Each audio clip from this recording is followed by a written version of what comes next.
हितोपदेश अध्याय 4। हे मोहर पुत्रगण, पितार उपदेश शुण ओ सुविवेचनादायक ज्ञान रे मनोयोग कर।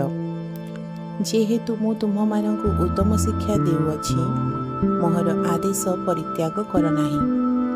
मु आपणा पितांकर पुओटिए थिली, पुणी मातांक दृष्टि रे कोमल ओ एकमात्र प्रिय थिली। पिता मते शिक्षा दे कहिले, तुम्ह मन मोहर कथा रक्षा करू, मोहर आज्ञा सबु पालन करी बंच। ज्ञान अर्जन कर, सुविवेचना लाभ कर, ताहा भूल नाही। पुणी मो मुखर वाक्यरु विमुख हो नाही। ताकु परित्याग कर नाही, तहिरे से तुमको पालन करिबो। ताकु स्नेह कर, तहिरे से तुमको रक्षा करिबो। ज्ञान सर्वश्रेष्ठ विषय, एणु ज्ञान लाभ कर। पुणी तुम्हार सबु लाभ मध्यरे सुविवेचना लाभ कर। ताहाकु शिरधार्य कर, तहिरे से तुमको उन्नत करिबो। ताहाकु आलिंगन कले से तुमको सम्भ्रांत करिबो। से तुम मस्तकरे अनुग्रह रूप भूषण हेबो। से तुमको शोभार मुकुट अर्पण करिबो। हे मोहर पुत्र, शुण मो कथा घेन, तहिरे तुम आयुर वर्ष बहुत हेबो।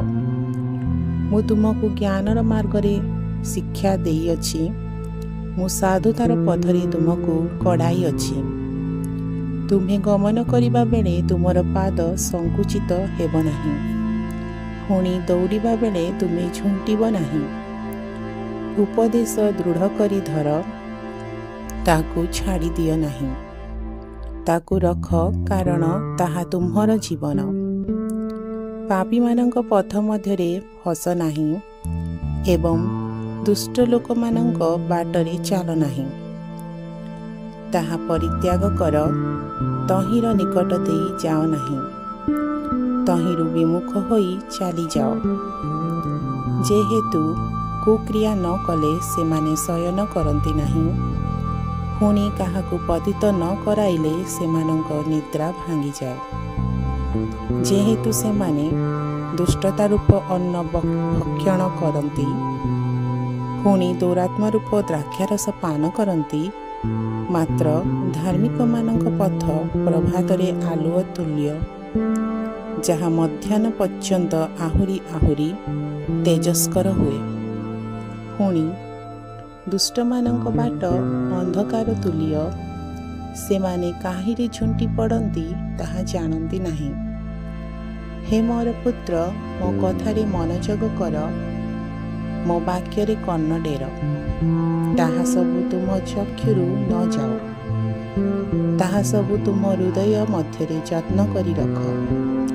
जेहेतु ताहा जो माने पांती सेमानंक प्रति ताहा जीवन और सर्वांगर स्वास्थ्य अटे। तुम हृदय को अति जत्न रे रख, जेहेतु तहिरु जीवनर प्रवाह जन्मे। आपणा ठारू कुटिल मुख दूर कर, अवक्र ओष्टाधर बहु दूर रे रख। तुम चक्षु आगको दृष्टि करू, और तुम चक्षुर पता तुम सम्मुखरे सड़क अनाओ। तुम्हें आपणा पाद सड़क करी पकाओ, और तुम्हर सबु पथ स्थिरीकृत हेउ। दक्षिण कि बाम हातरे फेर नाही, तुम पाद मंद ठारू दूर कर। प्रभु वाक्य रे आपण मानंकु आशीर्वाद करंतु।